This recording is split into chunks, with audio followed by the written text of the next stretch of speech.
नमस्कार दोस्तों, दंगल न्यूज 24 के इस खास एपिसोड में आपका बहुत बहुत स्वागत है। दोस्तों आज बात करेंगे हैशटैग मोदी रोजगार दो, यानी कि जो ट्रेंड चल रहा है अभी फिलहाल ट्विटर पे बहुत तेजी से चल रहा है। और ट्रेंड क्यों चल रहा है और चलना भी चाहिए, क्योंकि जो बेरोजगारी है वो बहुत ज्यादा बढ़ती जा रही है। हमारा हिंदुस्तान है, भारत है, उसमें बहुत से बच्चे तैयारी करते हैं, एसएससी की तैयारी करते हैं कुछ हमारे भाई, और 10+2 की तैयारी करते हैं, एमटीएस की तैयारी करते हैं, आर्मी की तैयारी करते हैं, पुलिस की तैयारी करते हैं, यूपीएससी पीसीएस सब चीज की तैयारी करते हैं, मगर उनका नंबर नहीं आ पाता है। या तो भर्ती नहीं निकलती है, अगर भर्ती निकल जाती है तो एग्जाम नहीं होता है, एग्जाम हो जाता है रिजल्ट नहीं आता है, और रिजल्ट आ जाता है तो उनकी ज्वाइनिंग नहीं हो पाती है। मैं आपको एक जानकारी के लिए आंकड़ा देना चाहूंगा। सीजीएल 2018 में एक भर्ती निकली जो अभी तक पेंडिंग में पड़ी हुई है। 850 दिन हो चुके हैं, 850 दिन में ज्वाइनिंग नहीं हो पाई है। उसके बाद दोस्तों एमटीएस 2019 में एक भर्ती निकली, वो अभी 500 दिन से पेंडिंग में चल रही है, लड़कों की ज्वाइनिंग नहीं आ पाई है। उसके बाद दोस्तों सीजीएल 2017 में एक भर्ती निकली, 1700 प्लस दिन हो चुके हैं, लड़कों की ज्वाइनिंग नहीं हो पाई है। उसके बाद दोस्तों बात करें सीएचएसएल की भर्ती निकली 2018 में, 540 दिन से भी ज्यादा हो चुके हैं, लड़के तरस रहे हैं कि हमारी ज्वाइनिंग कब आएगी, कब हम ड्यूटी पे जाएंगे, अपनी माँ बाप को कब आत्मा शांति करेंगे, मगर दोस्तों उनकी ज्वाइनिंग अभी तक नहीं हो पा रही है। अंत में सीजीएल 2019 की जगह निकली, 400 दिन से भी ज्यादा हो चुके हैं, पेपर हो गया, सब कुछ हो गया, मगर ज्वाइनिंग नहीं आ पाई है। और दोस्तों एक तरफ हमारे माननीय प्रधानमंत्री जी मोदी जी कहते हैं कि हम 2 करोड़ रोजगार देंगे प्रत्येक वर्ष।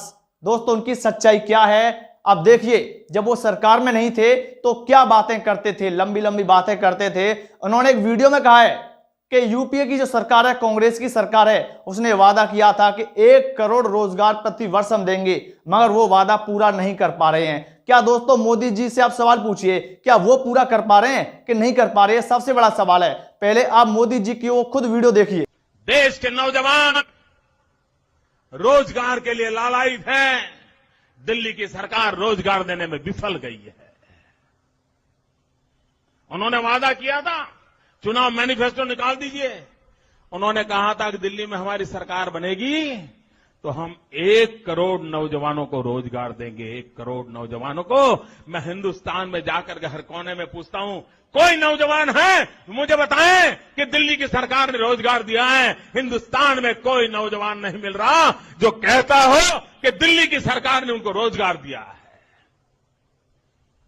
क्या ये झूठे वादे करने वालों पर भरोसा कर सकते हैं? उनकी झूठी बातों पर भरोसा कर सकते हैं? नौजवानों का भविष्य न हो, माताएं बहनें सुरक्षित न हो, किसान बेहाल हो, और फिर भी कांग्रेस वाले उनकी वोट मांगने की हिम्मत कैसे होती है? मुझे तो यही ताज्जुब होता है। अरे बेशर्मी की कोई हद तो होती है। दोस्तों आपने देखा इस वीडियो में मोदी जी का एक कहना है, जो पिछली भाषण में कहना था, वो ये कहना है कि मुझे एक भी ऐसा लड़का नहीं मिला जिसने ये कहा हो कि मुझे रोजगार मिला हो। तो मोदी जी आपसे एक सिंपल सा सवाल है मेरा डायरेक्ट, क्या आपने रोजगार दिया? अगर आप कहते हो कि हमने रोजगार दिया तो सवाल बस एक निकल के आता है कि पिछले 3-4 दिन से, पिछले 10 दिन से लगातार ट्विटर पे ट्रेंड कराया जा रहा है, छात्र ट्रेंड करा रहे हैं, जो अध्यापक हैं वो ट्रेंड करा रहे हैं हैशटैग मोदी जी रोजगार दो। वो क्यों ट्रेंड करा रहे हैं? कोई पागल थोड़ी है। अगर किसी के पास रोजगार होगा तो वो रोजगार क्यों मांगेगा? दोस्तों एक लड़की ने अपनी बातों से, अपनी कविता के माध्यम से अपनी जो बात है वो मोदी जी तक पहुंचाना चाहिए है। और इस लड़की ने क्या कहा है आप खुद इस वीडियो को देखिए, आप दंग रह जाओगे। मैं बोलूं तो इल्जाम है बगावत का, मैं बोलूं तो इल्जाम है बगावत का, ना बोलूं तो बेचैनी सी होती है। इस कदर शामिल था वो बहारे वतन की लूट में, इस कदर शामिल था वो बहारे वतन की लूट में, देश को बेचने आया वो लाखों के सूट में, देश को बेचने आया वो लाखों के सूट में। देश के लाखों करोड़ों युवाओं को बेरोजगार उसने बनाया, देश के लाखों करोड़ों युवाओं को बेरोजगार उसने बनाया। अनायोजित लॉकडाउन से देश की अर्थव्यवस्था को हिलाया, वो 2 करोड़ नौकरियों का लॉलीपॉप युवाओं को दे गया। वो 2 करोड़ नौकरियों का लॉलीपॉप युवाओं को दे गया। वो सब कुछ बेच रहा, वो सबका रोजगार ले गया। वो सब कुछ बेच रहा, वो सबका रोजगार ले गया। वो बेखबर इस बात से कि भारत का भविष्य बर्बाद हो रहा। वो बेखबर इस बात से कि भारत का भविष्य बर्बाद हो रहा। धीरे धीरे भारत का उज्जवल भविष्य खोखला हो रहा। धीरे धीरे भारत का उज्जवल भविष्य खोखला हो रहा। रोजगार दो मोदी जी, ना कोई भारत का युवा बेरोजगार रहे। रोजगार दो मोदी जी, ना कोई भारत का युवा बेरोजगार रहे। आज पूरा भारत मिलकर बस आपसे यही कहे, रोजगार दो मोदी जी, रोजगार दो मोदी जी।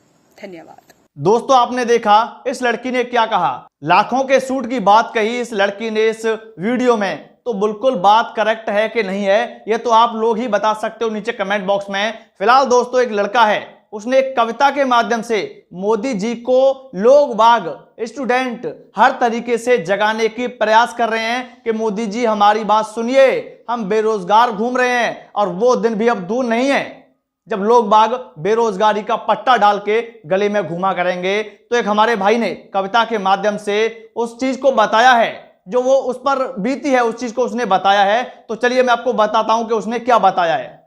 दोस्तों, उस लड़के ने लिखा, खाली कंधों पर थोड़ा सा भार चाहिए, बेरोजगार हूं साहब, रोजगार चाहिए। जेब में पैसे नहीं हैं, डिग्री लिए फिरता हूं, दिनों दिन अपनी नजरों में गिरता हूं। कामयाबी के घर में खुले किवाड़ चाहिए, बेरोजगार हूं साहब, मुझे रोजगार चाहिए। आगे इस लड़के ने लिखा कि टैलेंट की कमी नहीं है, भारत की सड़कों पर दुनिया बदल देंगे, भरोसा करो इन लड़कों पर। लिखते लिखते मेरी कलम तक घिस गई, नौकरी कैसे मिले जब नौकरी ही बिक गई, नौकरी की प्रक्रिया में जब सुधार चाहिए। आगे लिखते हुए लड़के ने कहा कि दिन रात करके मेहनत बहुत करता हूं, सूखी रोटी खाकर ही चैन से पेट भरता हूं। भ्रष्टाचार से लोग खूब नौकरी पा रहे हैं, रिश्वत की कमाई खूब मजे से खा रहे हैं। नौकरी पाने के लिए यहां जुगाड़ चाहिए, बेरोजगार हूं साहब, रोजगार चाहिए। नौकरी पाने के लिए जुगाड़ चाहिए, बेरोजगार हूं साहब, जुगाड़ चाहिए। दोस्तों, आपने देखा इस लड़के ने कितनी सुंदर कविता के माध्यम से मोदी जी के कानों तक, भारत सरकार के कानों तक अपनी आवाज को बुलंद करना चाहा। मगर क्या इनकी आवाज बुलंद हो पा रही है? नहीं हो पा रही है, क्योंकि जो हमारे देश का मेन स्ट्रीम मीडिया है बिल्कुल बिक चुका है। आप देख सकते हो स्क्रीन पे जो मैंने फोटो लगाए हैं, सभी के सभी बिके हुए चैनल हैं। क्योंकि आज तक 11-12 दिन हो चुके हैं इस चीज को चलते हुए भारत में कि सभी लोग ज्यादातर बेरोजगार। अब इस समय पे पिछले 45 साल की जो लिस्ट आप उठा लीजिए, सबसे ज्यादा बेरोजगारी इस समय पर चल रही है। और दोस्तों, आप तस्वीर में देखिए हमारे देश की हालत क्या हो चुकी है, आप खुद देख सकते हो। 3 बंदर हैं जो कि महात्मा गांधी के बंदर आप बोल सकते हो। पहला वाला जो बंदर है वो बिल्कुल सुनता नहीं है, जो कि सरकार के रूप में है। उसके बाद दोस्तों न्यायालय है, उसने अपनी आंखों पर पट्टी चढ़ा ली है, उसको कुछ दिखाई नहीं दे रहा है कि भारत सरकार में क्या हो रहा है। स्टूडेंट हैं, रोजगारों के लिए भटक रहे हैं। उसके बाद दोस्तों हमारे देश का मीडिया है, जिसके मुंह पर ताला लग चुका है। किसका ताला लग चुका है ये तो आप लोग ही बता सकते हो, क्योंकि अगर मैंने बताया तो मेरे ऊपर देशद्रोह का मुकदमा हो जाएगा, क्योंकि सरकार के खिलाफ कोई बोल नहीं सकता। और दोस्तों, जब हैशटैग मोदी रोजगार 2 का ट्रेंड चलाया तो जो आईटी सेल है बीजेपी का, उसने एक और ट्रेंड चला दिया कि मोदी गर्लफ्रेंड दो। क्या ये सही बात है? बिल्कुल सही बात नहीं है। इसी विषय पर जो एक लड़का है उसने अपनी वीडियो बनाई और वीडियो सोशल मीडिया पे पोस्ट की। हम आपको दिखाना चाहेंगे इस वीडियो को, तो पहले आप उस वीडियो को देखिए। हैशटैग मोदी गर्लफ्रेंड दो, सिंगल लंडो कतई उफान मार रही तुम्हारी जवानी। इस बार गर्लफ्रेंड लेके ही मानोगे ना। वैसे तुम्हारे दुख दर्द को हम अच्छे से समझ सकते हैं, और ये भी समझ सकते हैं कि तुम लोग दिन रात घिस घिस के कितना मेहनत करते हो यार। अरे तुम्हारे हाथ की लकीरें मिट जाती हैं, तो तुम्हारे जीवन में कोई ऐसा चाहिए जो तुम्हारे दुख और तुम्हारे दर्द को अच्छे से समझे। लेकिन एक लॉजिक तुम लोग को भी समझना पड़ेगा कि अगर गर्लफ्रेंड बनाओगे तो गर्लफ्रेंड का खर्चा भी तो उठाना पड़ेगा ना भैया। घूमोगे फिरोगे ऐश करोगे, उसके लिए चाहिए पैसा, और एक सपना तो जरूर होगा कि बाइक पे तुम्हारे पीछे बैठे तुमको जोर से पकड़े और तुम खच्चा खच ब्रेक मार सको। सच सच बता रहा है, अरे लौंडे सच सच बता रहा है ना, है ना, है ना, हमको पता है। लेकिन उतना दूर मत जा, थोड़ा पीछे, हाँ और पीछे। बीच में पेट्रोल पंप पड़ता है, पेट्रोल भी तो गाड़ी में डलवाना है। लेकिन जब वहां तुम देखोगे 100 रुपए लीटर पेट्रोल, पैसा कहाँ से लाओगे? पैसा तो आएगा रोजगार से, लेकिन तुम तो हो बेरोजगार। और यहाँ जो अपनी सरकार है, जो 2019 में फॉर्म निकालती है और 2021 में एग्जाम लेती है, वो जो बीच में 2 साल बर्बाद होता है, उसका जिम्मेदारी कौन उठाएगा? उसका जिम्मेदारी कौन उठाएगा? अरे एक एग्जाम्पल ले लीजिए कि 10 सीट रहता है, 500 बच्चा फॉर्म रहता है, उसमें से 2 सीट पहले ही बुक रहता है वो रईस बाप का बेटा के लिए, जो पहले ही खरीद के रख लेता है। और ये फैक्ट है, भ्रष्टाचार अभी भी है, ये फैक्ट है। रईस बाप का बेटा सीट खरीद लेता है, बचा 8 सीट, उसमें कास्ट सिस्टम का लड़ाई, कंपटीशन बहुत टफ है। तो गर्लफ्रेंड मांगने से बेहतर है कि मोदी से रोजगार मांगिए। #मोदी रोजगार दो। तो दोस्तों अब देखना यह होगा, क्या सरकार छात्रों की आवाज सुनती है? जो अटकी पड़ी भर्ती हैं उनको पूर्ण करती है, या फिर जो नई भर्ती हैं वो निकालती है? जो छात्रों की ज्वाइनिंग नहीं हो पाई है, क्या उनकी ज्वाइनिंग हो पाएगी? ये सबसे बड़ा सवाल है फिलहाल। मगर हमारे देश का मेन स्ट्रीम मीडिया इस सवाल को नहीं उठाएगा, क्योंकि वो किस में बिजी है? वो है चुनावों में बिजी। क्योंकि अभी असम में चुनाव चलेंगे, अभी कोलकाता में चुनाव चलेंगे, पश्चिम बंगाल में, उसमें बिजी है। वो इस चीजों को नहीं दिखाएगा, वो उन मुद्दों को समझता है, छोटा छोटा मुद्दा। तो आप लोग नीचे कमेंट बॉक्स में जरूर से बताना, और आप लोग नीचे कमेंट बॉक्स में #मोदी रोजगार दो जरूर से लिखिए, जिससे कि ये ज्यादा और ट्रेंड हो। और इस खबर को प्रत्येक अपने स्टूडेंट के पास, प्रत्येक अपने भाई के पास जरूर शेयर करिए अपने व्हाट्सएप पे, ताकि सभी को थोड़ा सा इसके बारे में नॉलेज और हो सके, और वो भी ट्विटर पे जाके #मोदी रोजगार 2 लिख सके। फिलहाल इस खबर में इतना ही था, तब तक के लिए अपना ख्याल रखिए, देखते रहिए दंगल न्यूज़ 24।